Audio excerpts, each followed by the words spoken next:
So right here, this was last but certainly not my least favorite list and play. So I had to go to Champions Warhammer Hub. This is a different website. Let me get it closer. I remember I looked at this and I was like, dude, this is super tiny text. So right here, just one thing to keep in mind is organizer right here. The two organizers are, just happen to be in the results. Just trying to just let you guys know that.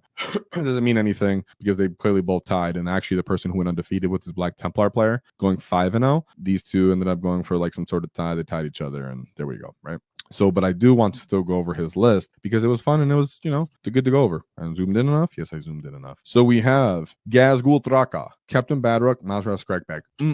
Nice and clean. I like that. 4 units of Beast Snagga boys because they have a great time with Makari's ability. 1 truck because you need that for the flashy gets. And then not 1, not 2, but 3 battle wagons. Let's go. Whoa, come on, you guys. I know you guys like that. I love battle wagons, so I actually like that.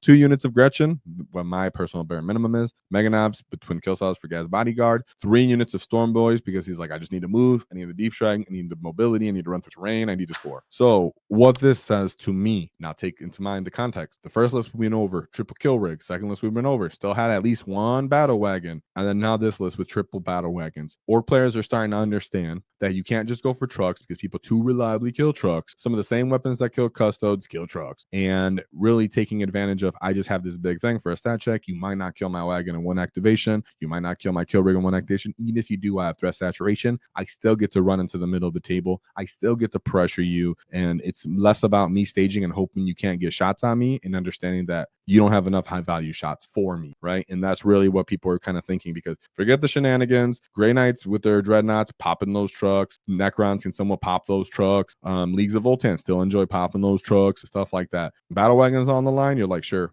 go ahead, go and invest. You don't have great range, right?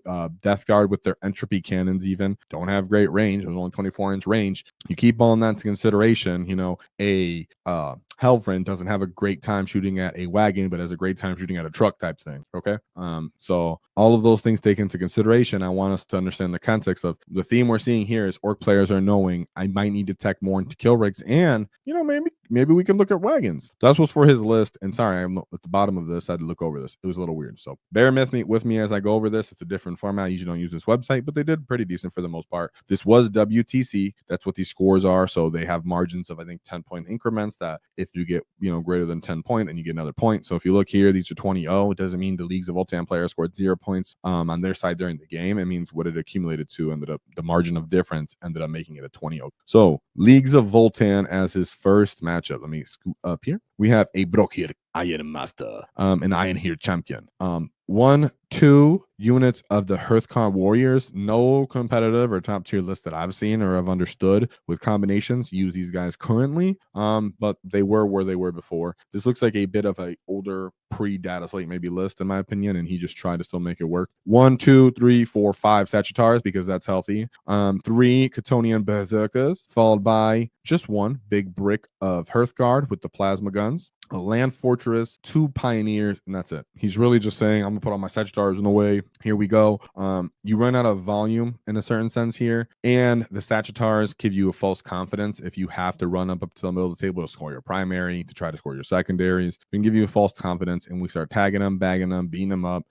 Flash gets, enjoy Berserkers. Even in Overwatch, you're like, oh, you guys want to get killed. Oh, I shoot you, your guys get out of the transport. The Berserkers, Warriors, they die. If you really get off on the Iron Here Hearthguard, if they don't go into cover, like if they don't drop into cover, or if the player doesn't have any more CP or doesn't remember that he can go to ground, the Flash Gits can tear these Gits up when you pop lethal and with the rerolls. So this comes into, he has to come forward to get these Terminators in. So he's going to come forward to try to take up table space with the Sagittars. It's really up to your Orc to know when to go. And you having triple wagons is like, hey, I'm just going to go right into the middle table with you. I can charge your Sagittars. I'm actually going to survive. I'm actually going to have enough OC to beat you on that. Things like that. So really nice to see. I'm glad that he went into Leagues of Votan.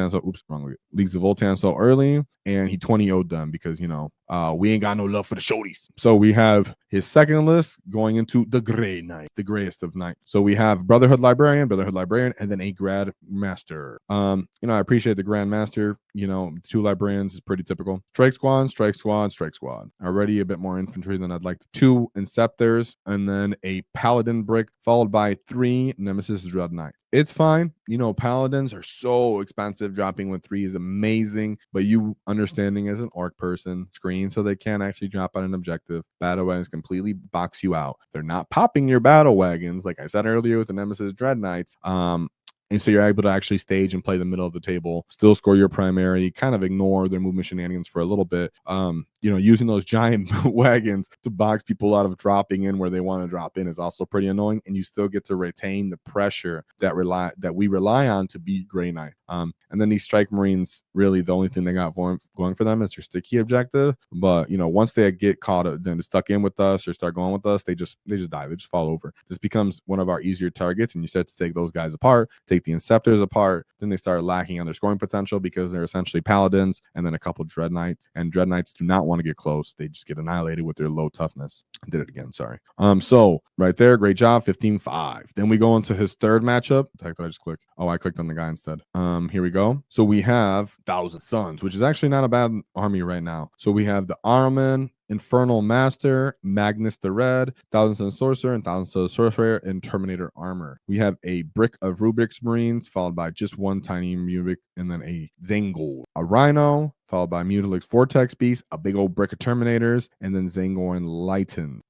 I've seen this list kind of come up and down a little bit. I like to think they do better with more Rubric Marines than not, but they are teching into Terminators.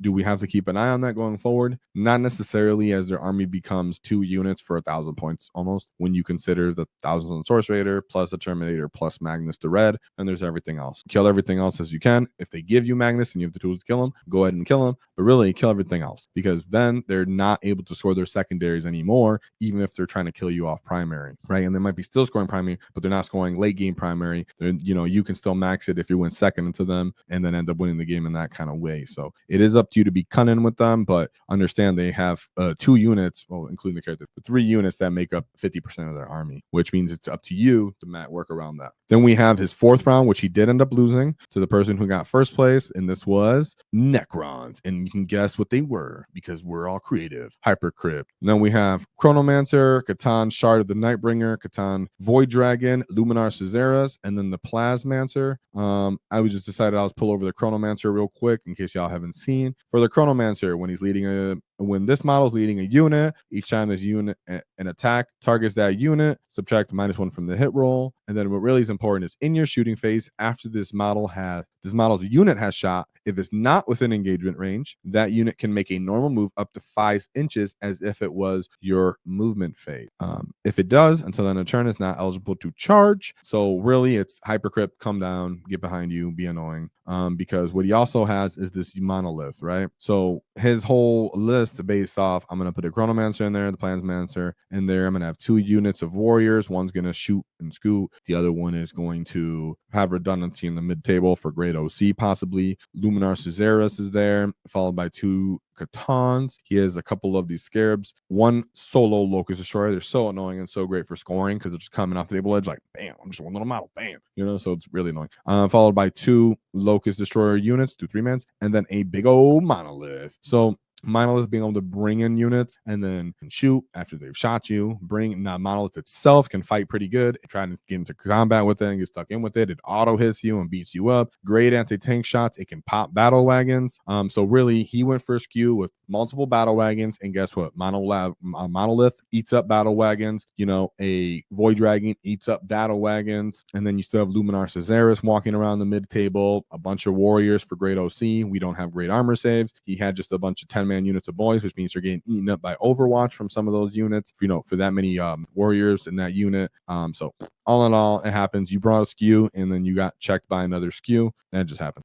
That's kind of the risk you take. And while we talked about Orks have an issue with going 5-0 because those tools, everything else that he brought was going great into Leagues of Votan, Grey Knights, Thousand Sun stuff that's typically kind of hard for us. Great Astra Militarum, typically kind of hard for us. And then he went to Necrons and they were like, a monolith just wrecks most of your list. Like, oh, oops. So then he has round 5. He went into a Astra Militarum. This guy's deciding he's tempting fate with 2 fixed secondaries being almost maxed, right? So we have Lord Solar Leontis. I would say Assassinate's kind of bait. Platoon Command Squad, followed by Tank Commander Ursula Creed. Quite meta, right there off the rip. A Catachan unit. 2 Chimeras, followed by 1 big brick of Bulgrin. We hate Bulgrin for the most part.